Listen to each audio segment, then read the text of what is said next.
안녕하십니까. 반석교회 목회를 하고 있는 권두혁 담임 목사입니다. 우리 사랑하는 우리 성도님 중에 이번에 장로고시와 권사고시를 중앙총회에서 치르게 되었습니다. 제가 속해 있는 중앙총회에서 54매기 2차 총회 고시를 보게 되었습니다. 그래서 제가 총회 고시에 관련된 예제 문제에 대한 해설을 좀 해드리려고 합니다. 혼자 하시기는 좀 어려우니까 이제 장로고시와 권사고시에 대해서 예제 문제에 대한 쉽게 될 수 있으면 쉽게 해석을 해드리도록 하겠습니다. 첫 번째가 보면 이 고시 문제집이 1권이 있고 또 고시 문제집 2권이 있습니다. 이 상당한 분량이에요. 제가 보니까 사실은 우리 예장중앙총회에서 이 책을 정말 잘 만들었습니다.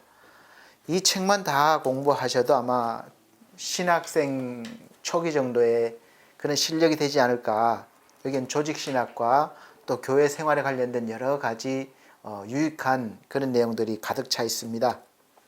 그런데 혼자 공부하기는 좀 어렵고 그래서 제가 이번 기회에 이렇게 알려드리려고 합니다. 첫 번째는 우리 장로고시 예제에서 나온 문제입니다. 그래서 제일 중요한 것이 장로의 직분이 무엇인지 알아야 되기 때문에 첫 번째가 장로의 직무가 무엇입니까? 라는 문항입니다. 장로는 됐을 때 또 교회에서 어떤 권한을 사용하고 뭐 이런 힘 있는 것이 아니라 더 많이 섬기라고 이렇게 목사가 세우는 것인데 목사를 도와서 교회 행정에 관련된 업무를 수행하는 일을 합니다. 그래서 어쩌면 최고위에 있는 결정기구에 속해 있는 그런 분이라고 할 수 있겠죠. 그래서 교회에서 일어나는 모든 일들을 결정하는데 목사와 상의를 해서 이제 결정하는 그런 직무를 수행하는 분이 장로님입니다. 그래서 혼자 독단적으로 해서 교회 분열도 있고 하는데 그런 일들은 사실 옳지 못합니다. 반드시 담임 목사를 도와서 교회 행정에 도움을 주는 그런 역할이라는 것을 잘 아시길 바랍니다. 그래서 장로의 직무가 무엇입니까 하면 한마디로 목사를 도와서 교회 행정에 관련된 업무를 수행하는 일이라는 것을 아시길 바라고 또 두 번째는 치리장로의 자격과 권한은 무엇입니까? 치리장로는 실제적으로 행정에 관여하고 결정하는 그런 장로직을 말합니다. 장로가 명예장로도 있고 장로들이 많은데 그냥 이름만 장로고 실제적으로 일하지 않는 분들도 많이 계시기 때문에 치리장로라고 하면 실제적으로 교회에서 일을 하고 결정하고 하는 분들을 말합니다. 그 자격은 30세 이상이고 이것은 이제 우리 장로 법에 정해진 그런 교회 헌법에 정해진 겁니다. 자격은 만 30세 이상이고 출석교회 5년 이상, 그 다니는 교회에서 5년 이상 흠이 없는 교인으로 교회의 조직과 행정에 대한 결정권, 치리권, 결정권을 가지고 목사와 같이 시무 처리한다. 이렇게 알고 계시면 되겠습니다. 그래서 그 교회에서 그래도 오랫동안 다닌 분들이 인정받는 분들이 그 직을 맡게 되는 것이죠.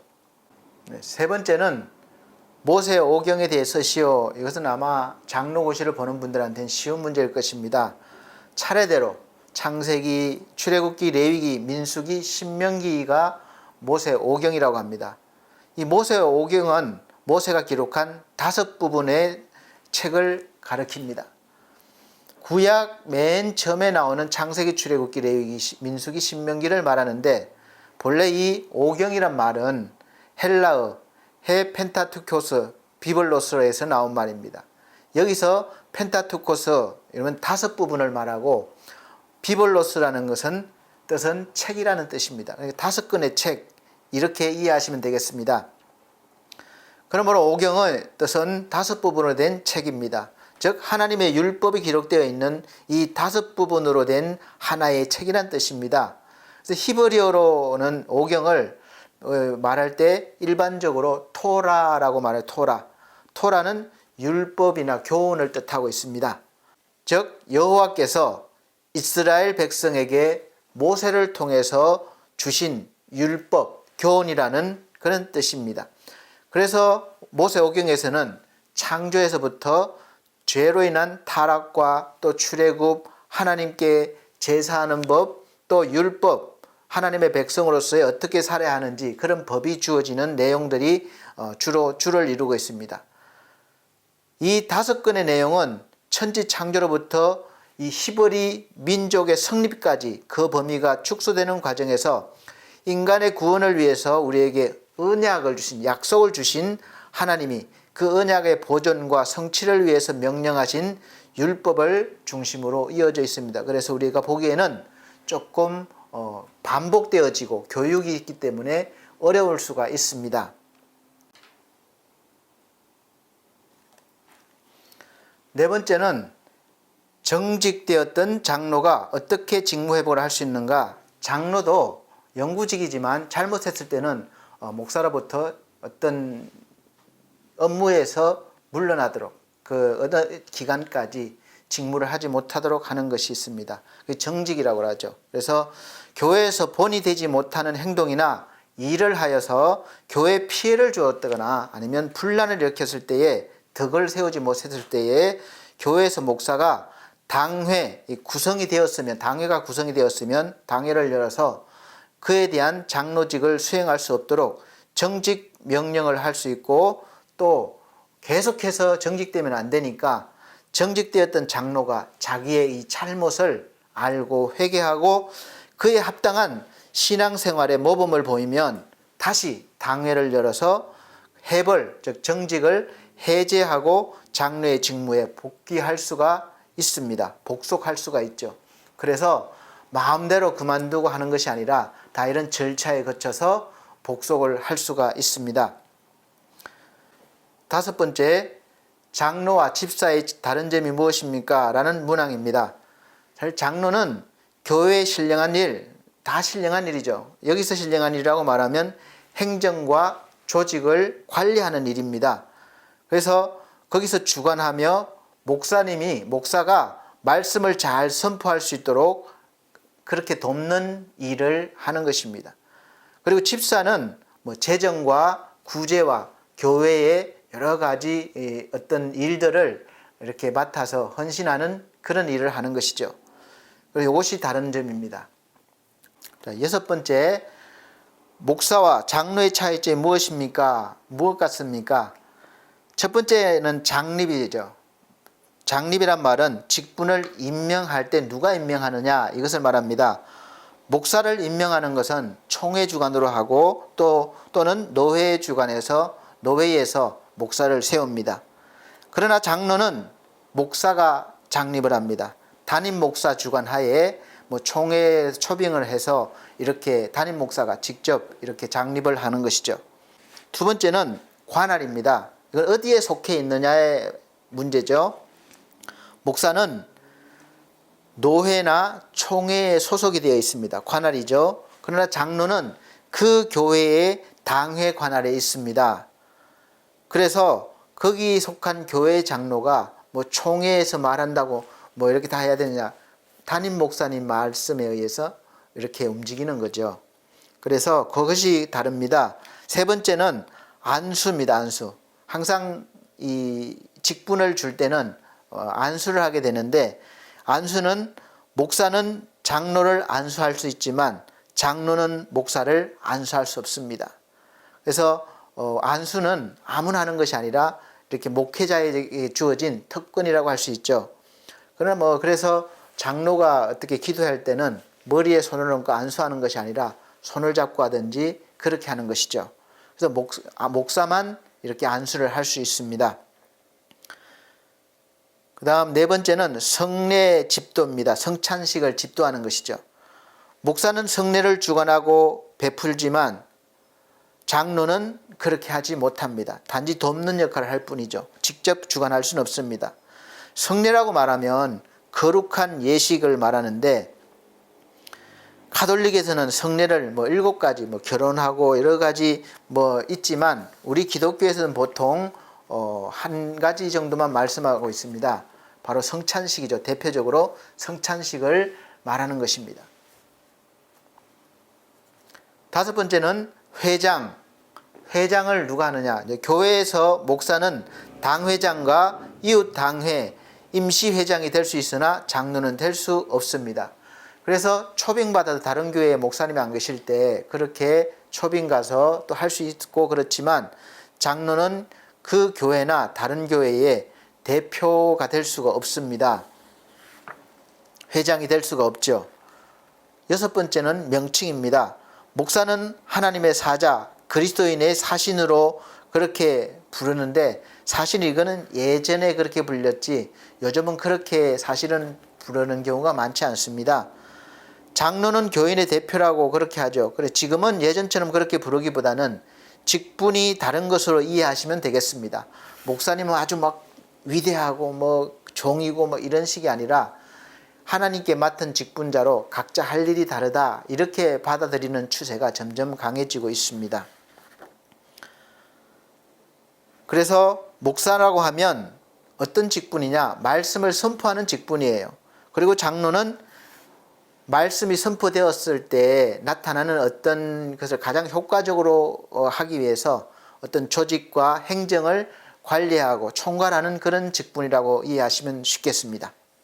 여덟 번째, 기타. 목사는 임시로 치리장로직을 행하지 못합니다. 그러니까 장로 역할을 못한다는 거죠. 장로는 목사가 될 때 마찬가지로 다시 장립받아야 합니다. 쉽게 말하면 서로의 업무 분야, 영역이 다르기 때문에 그 역할을 하려면 거기에 맞는 절차를 다시 거쳐야 한다는 말입니다. 그런데 사실 개척교회 같은 경우에는 당회 구성이 어렵기 때문에 목사님 혼자 뭐 다 하실 수밖에 없죠. 그래서 말들도 많고 하지만 어쩔 수 없이 그렇게 하고 있는 것입니다.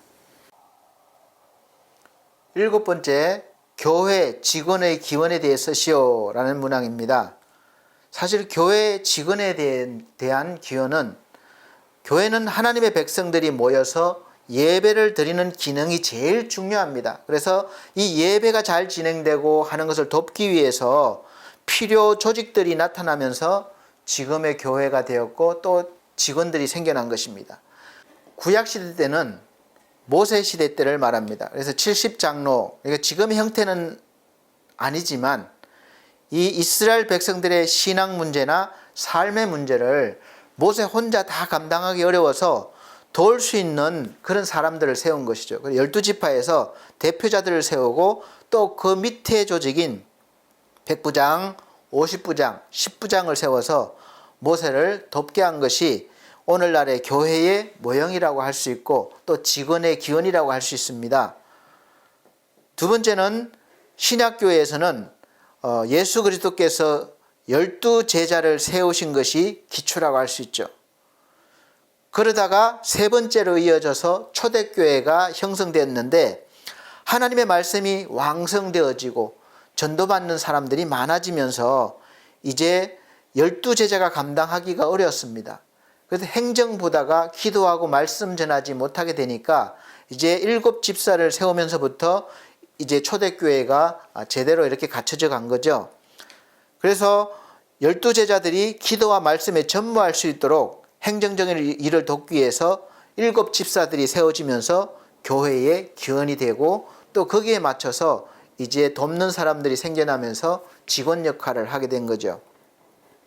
그러면서 사도시대로 넘어와서 이제 조직적이 된 것이고 또 조직을 관리하기 위해서 이제 감독을 하는 감독 직분들이 세워졌습니다.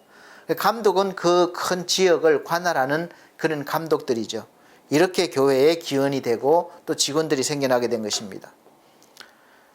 12제자의 이름을 쓰시오. 여덟 번째 문제인데 12제자는 외우면 됩니다. 그냥 첫 번째 시몬, 두 번째 제자가 안드레, 세 번째가 야고보, 네 번째가 요한, 다섯 번째가 빌립, 여섯 번째가 바돌로메, 일곱 번째가 도마, 여덟 번째가 마테, 아홉 번째가 야고보, 열 번째가 다데오, 11번째 시몬, 12번째가 가룟 유다. 이렇게 쓰면 되는데 조금 더 외우기 쉽게 첫 번째는 시몬이죠. 시몬이 나중에 베드로가 되었습니다. 그래서 베드로라고 써도 무관합니다. 두 번째는 안드레, 세 번째는 야고보인데 성경에서는 세베대의 아들로 소개되어 있습니다.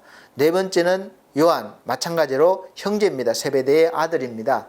다섯 번째는 빌립, 여섯 번째 바돌로메, 일곱 번째는 도마, 나중에 예수님을 직접 만져봐야 알겠다는 말을 한 사람이 도마입니다. 여덟 번째는 세리였던 마태, 아홉 번째는 알페오의 아들이라고 소개되는 야고보, 열 번째가 다데오, 11번째가 시몬인데 가나안인 시몬입니다. 12번째가 가룟 유다, 예수님을 판 자죠. 그렇게 외우시면 되겠습니다. 아홉 번째, 총회와 권한에 대해 쓰시오라는 문항입니다. 장로가 교회를 치리하려면 본인에게 그 직무를 임명해 준 조직에 대해서 알아야 합니다.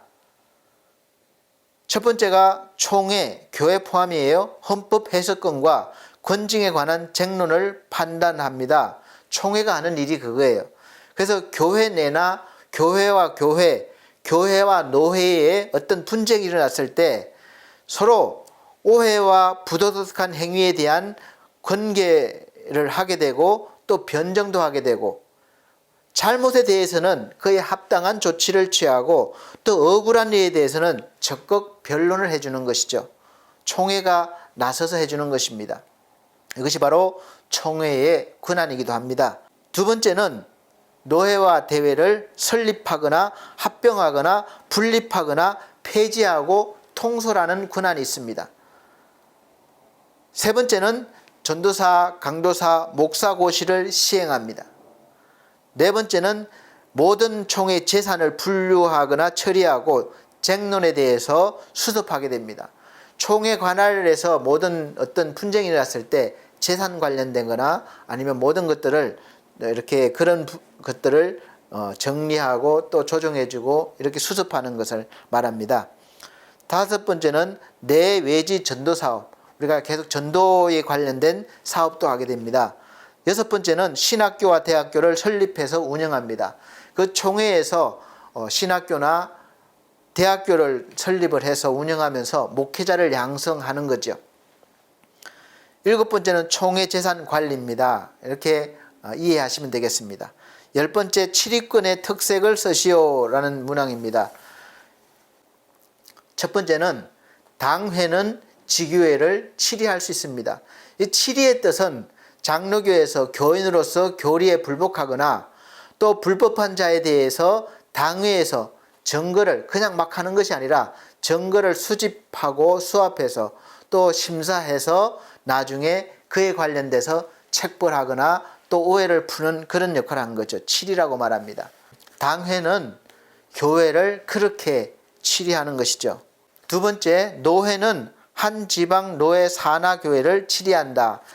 저희 교회도 노회에 소속이 되어 있습니다. 그리고 저희 노회가 서울중앙선노회인데 한 15교회가 됩니다. 그래서 거기에 노회장이 있고 또 다 임원들이 있습니다. 그래서 거기에서 각 지교회들을 또 이렇게 치리하는 거죠. 잘못 있을 때라든지 또 뭐 할 때는 훈계도 하고 또 징계도 하고 이렇게 또 총회 보고도 하고 이렇게 한다는 뜻입니다.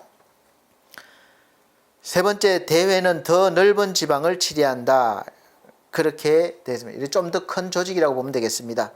네 번째는 총회는 최상급 치리기관이다. 그래서 모든 노회를 관할하고 치리하는 제일 상급 기관이라고 보시면 되겠습니다. 11번째 문항, 사람의 제일 되는 목적이 무엇입니까? 장로교회 소요리 문답의 제일 첫 번째 문항입니다. 이거는 꼭 알아둬야 할 상황인데, 사람의 제일 되는 목적은 하면 우리가 하나님을 영화롭게 하는 것과 영원토록 그를 즐거워하는 것이다. 이렇게 알고 계시면 되겠습니다. 하나님께서는 우리를 창조하실 때 영광을 받으시고 또 찬송을 받으시기 위해서 지으셨기 때문에 우리가 영광을 올려드리고 찬송을 드릴 뿐만 아니라 그분을 통해서 우리가 행복해하고 즐거워하는 것이 최고의 목적이죠. 그래서 이게 사람 되는 최고의 목적이라고 아시면 되겠습니다. 12번째, 무형교회와 유형교회에 대해서 기술하시오. 그리스도의 하나의 교회는 이 교회가 존재하면은 유형적인 면과 무형적인 면을 함께 내포합니다. 이는 지상에 현존하는 교회에 적용된 구별입니다. 이것을 풀어드리면 무형교회라 말하면 교회를 무형적으로 칭한다는 것은 본질상 어떤 영적인 부분이기 때문에 육안으로는 식별이 불가능합니다. 우리 영적인 것을 볼 수가 없잖아요. 그래서 그 교회에 속한 교인들, 회원, 즉 교인을 명확히 확정 지을 수 없기 때문에 무형교회라고 합니다. 믿음이 눈에 안 보이기 때문에 그렇죠. 교회에 온다고 이 사람이 믿음이 있는지 없는지 모르잖아요. 그 자신만 아는 거예요. 말은 하지만 아닐 수도 있고, 말은 못하지만 맞을 수도 있고, 이것을 무형교회적인 측면이고, 두 번째는 유형교회. 그럼에도 불구하고 교회는 신자들의 함께 신앙 고백과 보여지는 행위, 우리가 믿음의 행위죠. 행위에서 또 말씀과 성례의 영역에서 외면적 조직과 우리가 어떤 조직들이 있죠. 그리고 정치에서 유형화, 보여지는 교회를 교회라고 합니다. 쉽게 말하면 영적인 면과 육적인 보여지는 면 두 가지를 구분할 때 육적인 면은 유형교회, 보여지는 어떤 조직이나 모든 것들은 유형교회, 믿음, 즉 보여지지 않는 것들은 영적인 면은 무형교회라고 보시면 될 것입니다. 13번째, 예수께서 받으신 시험과 이기신 말씀은 무엇입니까? 마태복음 4장에 나와 있습니다. 예수께서 성령의 이끌림을 받으셔서 40일 금식하신 후에 이제 마귀에게 시험을 받으셨죠? 우리가 살아가면서 받을 수 있는 대표적인 시험이라고 보시면 되겠습니다. 첫 번째는 돌로 떡이 되게 하라. 너무나 배고플 때 먹는 것 가지고 유혹하는 거죠. 그래서 이 시험에서 예수께서 기록된 성경 말씀으로 대적하셨습니다. 사람이 떡으로만 살 것이 아니요 하나님의 입에서 나오는 모든 말씀으로 살 것이다. 이렇게 대적을 하셨죠. 두 번째는 성전 꼭대기에서 뛰어내려라. 이 시험에서도 바로 기록된 말씀으로 대적하셨습니다. 주 너의 하나님을 시험치 말라. 세 번째는 마귀가 높은 산으로 올라가서 나에게 경배하면 천하 만국과 그 영광을 주겠다. 그런 유혹이죠. 명예욕입니다. 사람은 다 명예욕이 있어요. 그 시험에서 마찬가지로 기록된 말씀으로 대적하셨습니다. 사탄아 물러가라. 기록되어서되 너희 하나님께 경배하고 다만 그를 섬겨라. 다 이 기록된 말씀입니다. 직접 물리칠 수 있는 권능이 계셨음에도 이렇게 오래전에 기록된 말씀으로 대적하신 것은 하나님의 말씀은 살아 역사하시는 능력이 있음과 우리도 하나님의 말씀으로 대적하라고 본을 보여주신 것이죠. 자, 14번째 문항, 주님 가르쳐 주신 기도가 나오는 것은 마태복음 6장 9절로 13절 말씀입니다. 우리가 날마다 아니면 자주 우리가 주기도문을 하잖아요. 그러므로 너희는 이렇게 기도하라. 하늘에 계신 우리 아버지여, 이름이 거룩히 여김을 받으시오며 나라에 임하오시오며 뜻이 하늘에 이룬 것 같이 땅에서도 이루어지이다. 오늘날 우리에게 일용할 양식을 주옵시고 우리가 우리에게 죄 지은 자를 사하여 준 것 같이 우리 죄를 사하여 주옵시고 우리를 시험에 들게 하지 마옵시고 다만 악에서 구하옵소서. 나라와 권세와 영광이 아버지께 영원히 싸움나이다. 아멘. 모범이 되는 기도가 이렇게 마태복음 6장 9절에서 13절 말씀에 기록되어 있습니다. 15번째, 예수께서 말씀하신 영생의 정의는 무엇입니까? 영생의 정의 무엇입니까? 알면서도 딱 부러지게 대답을 하기가 어렵죠. 그것을 예수께서 확실하게 정해 주셨습니다. 요한복음 17장 3절 말씀에 보면 영생은 유일하신 한 분 하나님이에요. 유일하신 참 하나님과 그의 보내신 자 예수 그리스도를 아는 것, 간단하고 정확합니다. 하나님께서 우리에게 영생을 주시기 위해서 독생자 예수 그리스도를 보내신 것과 또 예수께서 하신 모든 일들을 통해서 우리를 구원하시고 또 영원한 생명을 주시기 때문에 반드시 예수 그리스도를 먼저 믿고 하나님을 알고 하나님께 영광을 돌려야 합니다. 그래서 다시 한번 말씀드리면 영생은 유일하신 참 하나님과 그의 보내신 자 예수 그리스도를 아는 것이라는 것을 명심하시기 바랍니다. 그다음 마지막 임마누엘 정신이 무엇인지 기술하시오라고 되어 있습니다. 임마누엘 정신은 우리 중앙총회에만 있는 아주 독특하고 훌륭한 정신을 말합니다. 우리 목회자들이 이렇게 살아야 된다는 것은 생활 강령이라고 보시면 되겠습니다. 우리 담임 목사가 이렇게 해서 훈련받았구나 이렇게 아시고, 또 우리 배우는 장로님과 또 권사님들도 그런 정신 아래에서 살아가시면 되겠습니다. 임마누엘 정신은 한마디로 하나님이 우리와 함께 하심입니다. 첫 번째 목적이 하나님을 영화롭게 하고 그를 즐거워한다 라고 되어 있습니다. 좀 전에도 말씀드렸지만 우리가 신앙 고백서인 소요리 문답서 제일 처음에 나오는 문항입니다. 우리가 하나님을 영화롭게 하고 사람 되는 목적이잖아요. 그를 즐거워한다. 우리 하나님을 찬양하고 영광 돌리고 또 하나님으로 인해서 기뻐하고 행복해하고 이것이죠. 하나님을 영화롭게 하고 그를 즐거워한다. 이것이 목적이에요. 두 번째 방법은 그렇게 하는 방법이잖아요. 목적이 있으면 어떻게 할 것인가 방법이 만들어집니다. 첫 번째가 바로 죄가 있으면 안 되니까 죄를 회개하고 복음을 믿는다. 두 번째가 성경과 기도로 거룩함을 얻는다. 성경과 기도 외에는 거룩함을 얻을 방법이 없기 때문에 그렇습니다. 세 번째는 성령을 충만히 받아 복음을 땅끝까지 전한다. 우리가 그렇게 되었으면 이제 가만히 있으면 안 되잖아요. 또 전해야 되잖아요. 그래서 세 가지 방법이 세워졌습니다. 그 다음에 중요한 어떤 정신을 가지고 하느냐, 임마누엘 정신이 바로 세 번째인데 12가지가 있습니다. 첫 번째가 하나님과 성경 외에는 아무나 무엇이나 의지하지 않는다. 우리 총회는 하나님과 성경 말씀 위에는 아무것도 무엇도 의지하지 않습니다. 오직 말씀 중심입니다. 그래서 정통신앙이죠. 그리고 두 번째는 하나님께만 보이는 생활을 한다. 사람에게 보이기 위해서 아부하거나 또 그렇게 잘 보이게 하는 것이 아니라 오직 하나님께 잘 보이려고 하는 것이죠.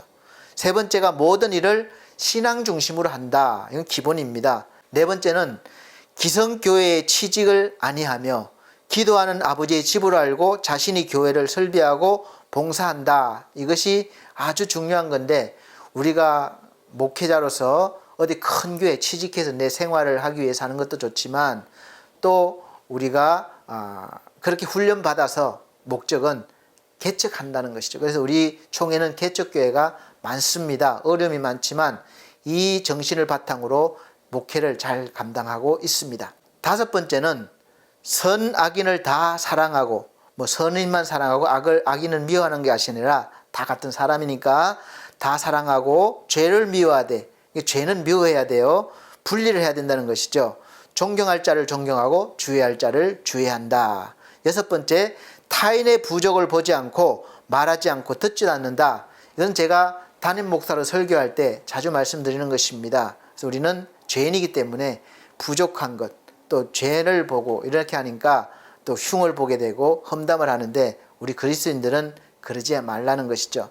그래서 오히려 우리가 좋은 장점을 보고 이렇게 해야 된다는 것입니다. 타인의 부족을 보지 않고 봤더라도 말하지 않고 듣지도 않는다. 일곱 번째, 사탄과 죄악에 대해서 거룩하게 우리가 죽기까지 싸울 것이나 사람과 싸우지 않고 영적인 싸움이니까 사람과 싸우지 않습니다. 싸우는 사람들이 나를 욕하고 또 죽일 때 나는 평화와 사랑과 거룩을 잃지 않고 이것이 바로 주님이 하신 일이기 때문에 저들을 위하여 축복하며 마음과 입술과 얼굴을 더럽히지 않는다. 참 어려운 일이죠. 이것이 정해졌기 때문에 우리가 목회자로 또 여러분이 장로로서 그렇게 도달할 수 있도록 훈련하는 것입니다. 여덟 번째, 주 안에서 부모, 형제, 처자를 사랑하고 그보다 주를 더 사랑하고 자기를 이기고 십자가를 지고 주를 따른다. 우리는 이단이 아니기 때문에 내가 신앙생활을 하기 위해서 가족도 다 버리고 나 혼자만 하는 것이 아니라 가족을 돌봐야 됩니다. 그래서 저는 그런 정신, 임마누엘 정신으로 지금까지 30년 넘게 이렇게 목회자로 살아왔지만 그렇게 살아왔습니다. 가족을 돌보고 또 섬기고 그렇게 하려고 노력했습니다. 아마 누구보다도 우리 교인들이 잘 아실 것입니다. 그래서 처자를 사랑하고 또 그렇지만 우상이 되어서는 안 돼요. 주를 더 사랑해야 한다는 거죠. 우선순위가 항상 하나님이어야 된다는 겁니다. 9번째, 진리를 위해서 좁고 험한 길, 고독과 곤고, 누명과 수치, 나아가서 죽음을 감수한다. 이러한 일들도 각오하고 우리가 진리를 향해 나가야 된다는 것입니다. 10번째, 명리색을 멀리하고 완전히 버린다. 명예, 이득, 이익, 또 색, 이거는 음란, 어떤 그런 정욕, 이런 것을 멀리하라는 이야기입니다. 우리 삶에 항상 가까이 있는 거예요. 잘못하면 넘어지니까 멀리하라, 완전히 버린다, 그렇죠. 11번째, 정직을 어뜸으로 하며 표리여일하고, 표리여일이란 말은 안과 밖이 같다. 그러니까 생각과 은행이 완전 일치하다는 말입니다. 마음속에 생각한 대로 말하고 행동까지 하는 것을 말합니다. 12번째, 마지막으로 신망애를 견지한다 라고 되어 있는데, 믿음, 소망, 사랑을 아울러 말하는 것입니다. 믿음, 소망, 사랑은 바로 하나님 안에 있습니다. 그래서 이 모든 것, 임마누엘 정신으로 저는 훈련받았고 또 목회를 하고 있습니다. 그래서 함께 동력자로 세워지는 우리 장로님도 이와 같이 임마누엘 정신으로 우리 목회를 돕기를 원하는 마음에서 이렇게 말씀을 드립니다. 안수 집사님, 좀 이해가 되십니까? 많은 문제 중에서 이렇게 예제 문제만 또 추려서 이렇게 말씀을 또 이렇게 이해를 시켜드리기 위해서 전해드렸습니다. 아무쪼록 잘 통과하셔서 훌륭한 일꾼이 되셔서 목회의 협력자가 되어주시기를 부탁드리겠습니다. 감사합니다.